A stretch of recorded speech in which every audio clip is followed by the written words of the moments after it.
what have the challenges been that our clients have had over the last, 6 months or so? What are some of the solutions we brought? Have they evolved from a year or two? For us, the last 18 months to 24 months has had a significant evolution with adding AI into what we do. Welcome to the Making Sales Social podcast, featuring the top voices in sales, marketing, and business. Join Bryn Tillman, Stan Robinson Jr., and me, Bob Woods, as we each bring you the best tips and strategies our guests are teaching their clients so you can leverage them for your own virtual and social selling. Enjoy the show. Welcome, sales and marketing pros, to Making Sales Live, coming to you from the Social Sales Link virtual studios. I'm Bob Woods, and I'm joined by Bryn Tillman and Stan Robinson. How y'all doing today? Good, Bob and Stan. How are you? Very good. Excellent. Good stuff here. So it is summertime 2024, and you might think that everyone is on vacation, but there are still a lot of people in the office, in the field, in front of their computers, doing Zooms, all that other type of stuff, and business is still being transacted. So with that in mind, we have 7 activities you can undertake during the summertime so that your book of business is burning as bright as the hot summer sun. And it's been pretty hot here. So I think it's been kind of hot everywhere from what it seems like. So guys, let's get this right underway with Bryn. Do you want to take number 1 there that we have? Yeah, so number 1 is activity that we can be doing in the summer is let's just take an audit of our mission, our vision, our story. Let's take a look at what have the challenges been that our clients have had over the last, 6 months or so. What are some of the solutions we brought? Have they evolved from a year or two? For us, the last 18 months to 24 months has had a significant evolution with adding AI into what we do, right? So it's really time that we take a look at our messaging. Are we incorporating all of the new things that we're doing? Are we taking a look, is there a new market that we're serving? So what we're saying is one of the best activities you can do this summer is really just take inventory of everything going on inside of your company and make sure what you're actually doing is aligning with what your marketing message says, what everything on LinkedIn is saying, and so forth. So your website, even really just take a deep dive. Yeah. So essentially it's to take a step forward, you need to not necessarily take a step back, but maybe go up a little higher and really look at things from that proverbial 30,000 foot view and make sure that your mission is still there, your vision is still there. Do you have new challenges? I think that's fantastic, Stan. Yes, I was just going to say, and it applies to your clients as well. What new challenges do they have? And we're dealing with AI. They probably are also. And there probably will be others that they're facing. Yeah, and once we've done that, we now have the opportunity to update our marketing messaging, the way that our content. But if we don't take an audit of where we are and ensure that we're aligning with our targeted market, we're missing the boat. And so the summer is a great time to do this. Yeah, and actually what Bryn touched on in terms of looking at marketing and things like that spins really well into our second point, which is the LinkedIn profile. So we were talking about the entire business and things like that before. Now let's talk a little bit more about more personal things, and that starts with potentially updating your profile. So look at it. Is it still relevant? Does your banner still speak to what you do? your headline? Does it focus on who you are currently helping, how you're helping them, the services that you provide, and the benefits that you bring to people who work with you? Is your featured section stocked with good current content? So I've always used the analogy of the feature section is like the produce section of a grocery store.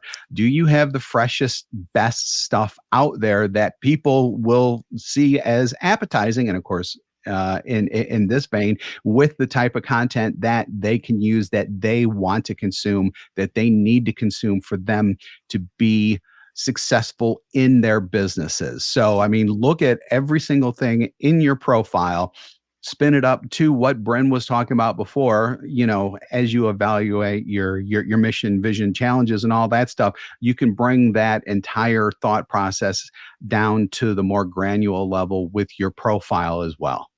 I love it. Stan, you have Yes, any? true. Yeah. And also just take a look at, along with your profile, are there any new features that LinkedIn has added that may be helpful to you? Like request services, for example. If you offer services, that's still relatively recent, and we're buried in this world, so all of this is, we're keeping up with it. But most of you listening are not. So it's a good time to take an audit of, okay, what's new on LinkedIn that I can take advantage of? Talk a little bit about, Stan, just talk a little bit about request services. I think that's a big one. So I want to make sure people are getting that. In short, because it's an area that I have to update as well, but in short, it's what we call the one area on LinkedIn where you should sell. It's there so you can talk about what you offer, you can promote your offering. That's where you can sell. That's where you're expected to sell. You can provide pricing. You can say, follow up with me for pricing, outline exactly what you offer. And so those are the main things. So I have now closed 3 pieces of business from request services. So that's pretty exciting. So I love that. Very. So what's next there, Bob? Next is taking inventory of your connections, which is always a good one. And Bryn, I know, loves to talk about taking inventory of connections. So we're going to let her fly with this one. Awesome. There's really 2 ways to do this. One, you can export your connections and you'll get first name, last name. There is a column for email. You won't get a lot because people have to opt into that. You'll get their LinkedIn URL. So you can click on that to get back to their profile. Their role, their company name, and the date you connected. So at the very top is their most recent connection. There's such great value in this, right? Because we've got hundreds, if not thousands of connections that we're ignoring. So the summer is a fabulous time to start to take inventory. If you're a little bit slower in some other areas, kind of invest a couple of hours, and you get this in a CSV file, so you can open it in an Excel or a Google spreadsheet and create a column on the left-hand side where you can take inventory. Now, we often say CPR, client, prospect, referral partner. It's also breathe life back into your connections. Have a little fun with that. But ultimately, take inventory. Who are the people that we're ignoring that we really should be having conversations with? The other one is search. Stan, talk a little bit about search. That you could search your first degree connections. Search it connections. Yes. So LinkedIn is wonderful because it's such a large database, if you want to look at it that way. But if you weren't able to search by keywords like title and a number of other areas, location, etc., wouldn't be very helpful. So the fact that you can search, and we're talking about free LinkedIn. Sales Navigator has a whole slew of additional search filters, but free LinkedIn, the search is extremely powerful in terms of what you can do. So you can look at your first degree connections, you can look at how many of them meet your ideal customer profile, and see who you want to follow up with, because as Bryn said, there are people that you're connected with, but probably haven't been in touch with in a while. Yeah, I love that. Yep. Anything you want to add, Bob, or are we going to the next one? I think we've kind of encompassed everything there, especially because our next one dovetails pretty well out of what we were just talking about. It's a little bit of a flip on it though. So ensure you are connected to everyone you're Mm, engaging with. So there have been times where it's like where I've looked at someone and I was on LinkedIn later and wanted to message them and I looked them up and it's like they're a secondary connection. How the heck did that even happen? How are we not connected? I'm mm, sure that if you're like me, if you're like everyone else out there, you probably have people in your or people who are similar to that with you who are not first degree connections, yet you're talking with them all the time. So why not connect with those people? Also, look at your CRM, look at people who you just email back and forth with, see if you're connected with them. If you're not, connect with them and they should know you already so you don't have to go through kind of a song and dance to try to get them connected to you. Once that request comes through, they should know and it's like, oh yeah, they'll probably have the same reaction you did. Why am I not connected with this person? I should just connect with them. So I mean, it's yeah. it's a real easy thing to do, yet it's something that you should be doing. Yeah, I love that. And I every time I have a meeting with someone and I'm doing my little bit of pre-call planning, which sometimes is Mhm. very little. It's just going to their profile to identify where do they live, who are our shared connections, what are they sharing about. I mean, there are some times that I'll go deeper, but ultimately I will send a connection request that says I'm looking forward to our call in an hour. Let's connect. Yep. If someone else shows up on that call that I didn't expect, which happens often, then I will send a connection request that says, great meeting you on the call. Looking forward to next steps, whatever those are, right? And so that's really important. And if you are emailing back and forth, go find them on LinkedIn and connect. It Yeah. is so important that we are building a network of people that we are really having conversations with. Yep. Absolutely.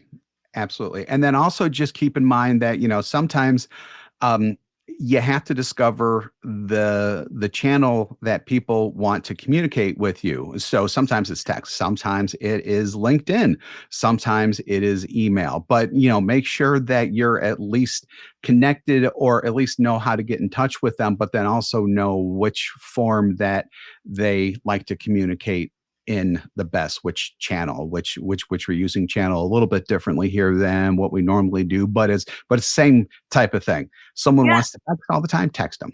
Yeah, but that's a great opportunity. I mean, if you connect, I would always connect on LinkedIn because you can follow Yes. the path and if they move. Yep. But then your welcome message when you connect, I love that, could say, I'm on LinkedIn a lot. This is typically how I communicate. Is this good for you or would you prefer text or Yeah, email? and that's why I was bringing it up. I Exactly. love Yep. that. I love Very it, good. love it. All right, Yep. cool. What's the next one? Networking Zoom calls. So, it's a good time to either sit in front of the desk or, heck, maybe even drag your computer outside, make sure you got Wi-Fi or a mobile there next to you that has internet access and just do 15-minute, and I hate using the term catch up calls, but this is probably one area where a catch up call wouldn't be such a bad thing, just to find out what's going on in that other person's life. You're not trying to make a sales here, you're just networking to catch up, to see if there's any way, and I mean any way that you can help them, or maybe they'll come up with a way that they can help you, really get those networking skills going again, because that's probably how you built your business. If not, you should be using them to build your business. Really just start reinforcing your network and really building a good foundation with these people. So I love that. And if you have any kind of association, so I just joined the C-Suite Network with Jeffrey Hazlett and his lovely crew. And there are hundreds of people for me to network with. There's a directory for me to go in. And what I'm going to do is I'm going to look at who are the people that I can refer and can refer us. Hmm. Right. And that's where I'm going to start. So you're right, Bob. This is not networking for sale. This is really networking literally for the sake of networking so that you can help Yeah. one another. Now, once you have a good rapport, and I would never do this on the first call, but once you have a good rapport, you can open up your network to them and say, hey, take a look at who I'm connected to. If there's anyone that you want to meet, I'm happy to make introductions, and vice versa. I mean, maybe I can look through your connections.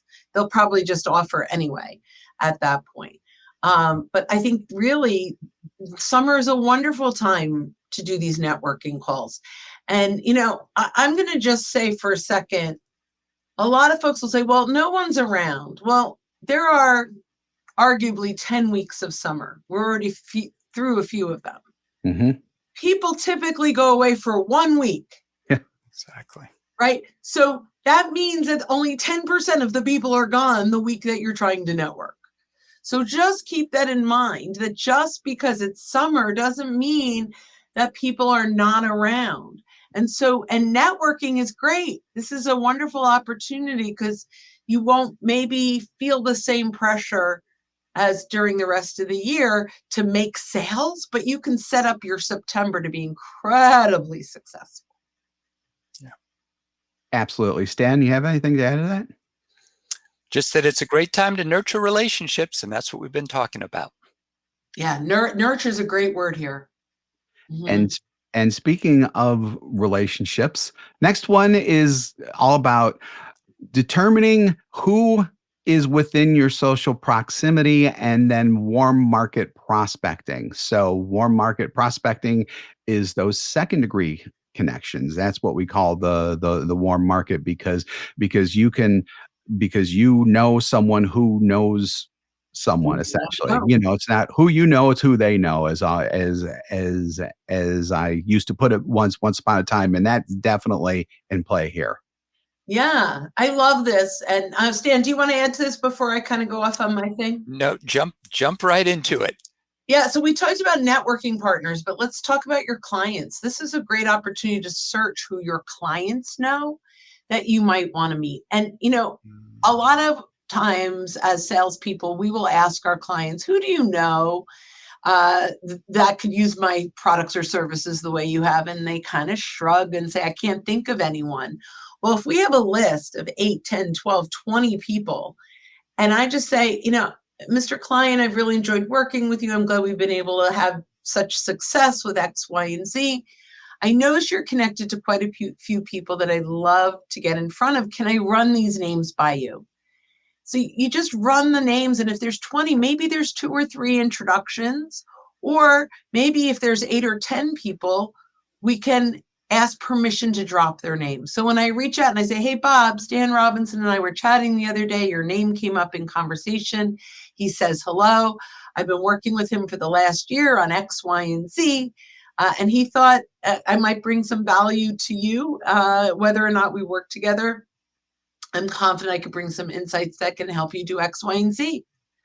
Right. And then when we do this, we are now leveraging our warm market, our social proximity, to start conversations with our targeted buyers through our trusted, clients that already trust us and love us. And the summer is a great time to do this, right? The customers are more likely to have a little bit of time to review those names with you. I don't even ask for introductions anymore. I go right to that permission to name drop because I want to take the pressure off of a customer. Mm-hmm. But every once in a while, I have a customer can say, oh, this is my fraternity buddy. I'm happy to introduce you to him. Okay, great. Yep. So, yeah. Cool. Very good. Very good. And number 7 is a new one. We were talking about, well, it's going to be new for a lot of people. Let's just say that. And that is start playing with ChatGPT or whatever generative AI that you use or that you're interested in checking out for content, for brainstorming, for business ideas. So when we say start playing with ChatGPT, first of all, when we say ChatGPT, we actually mean any of the out there. Yeah, all of those things. Yeah. But what I like about calling it ChatGPT is the word chat is in there because you got to talk to it. You can't Right. you know, a lot of times we can do what's called one-shot prompting and get exactly what we want out of it just with one prompt. More often than not, though, you have to have a conversation with it. And that's where you not only get to have good ideas coming from it, but you also get to discover how you can put questions, how you can actually talk to ChatGPT so that it's giving you the results that you want. And Mhm. I think that that's really important. And the only way for you to do that is to start using it and also realize that it may not be perfect every single time, but you have to talk to it to really get it to give you the type of output that you need for whatever it is that you're using. Love it. Yeah. So anything you want to add to that, Stan? Just be patient with ChatGPT, just like you'd be patient with a new intern Yeah. who's really smart, able to pick up on things, but you need to be real specific about the instructions that you give the intern, and in this case, ChatGPT. So don't give up on the first try when you give it a Right. general question and you say, well, it comes back to me with generic information. Mhm. You'll learn to be more specific as you go. Yeah, Yep. and you can if you have, and I think 4.0 does this. I know that our paid for does this, but you can upload if you have content in a Word doc or a PDF or anything that has your point of view, you can upload that or even link to your website, and it will start to learn how you think. Yep. ChatGPT now has memory, so Yeah. especially in 4 and 4.0. So yeah, definitely. And I'm assuming that the other ones are really coming along with that too. And if not, you can always upload those every single time. Especially that's especially good when you're creating content because you want it to sound like you. Always remember though, never just copy and paste anything directly out of it into something else. You have to and this is where my hammering down of, you know, read it out loud, always you should always do that to make sure that it sounds like you. And, you know, we're starting to talk about the 80-20 rule, 80% chat, 20% you. Yep. Mhm. Absolutely. Absolutely. So summertime doesn't have to equal a slow time for you. Use these tips and tricks to up your activity in the summer and hopefully up your revenues as well. So thanks for joining, guys. Appreciate it. Hope your summer is going well so far, by the way. Yeah, and hopefully Yep. everyone's activity is going to increase just a little bit. We'll have a little Yep. bit more fun, and we're going to take this summer seriously. Very seriously, indeed. Yeah. So, thanks again for joining us for this episode of Making Sales Social Live. If you're with us live on LinkedIn, YouTube, Facebook, or X right now, we do this every week. So, keep an eye out for those live sessions. If you're listening to us on our podcast and you haven't subscribed already, go ahead and hit that subscribe or follow button to access all of our previous shows and be alerted when new ones drop. More info is available on our podcast at socialsaleslink.com/podcast. We do 2 shows weekly. We do this one and our interview series where we talk with leaders and experts in sales, marketing, business, and many, many more areas. So when you are out and about, be sure to make your sales. Oops. Social. Someday we'll get it. We're nailing it. We are just Oh, I don't nailing know. it. I hit yeah. Guys, have a wonderful week. Thanks, All righty. everybody. Don't miss an episode. Visit socialsaleslink.com/podcast. Leave a review down below. Tell us what you think, what you learned, and what you want to hear from us next. Register for free resources at linkedinlibrary.com. You can also listen to us on Apple Podcasts, Spotify, Stitcher, and Google Play. Visit our website, socialsaleslink.com, for more information.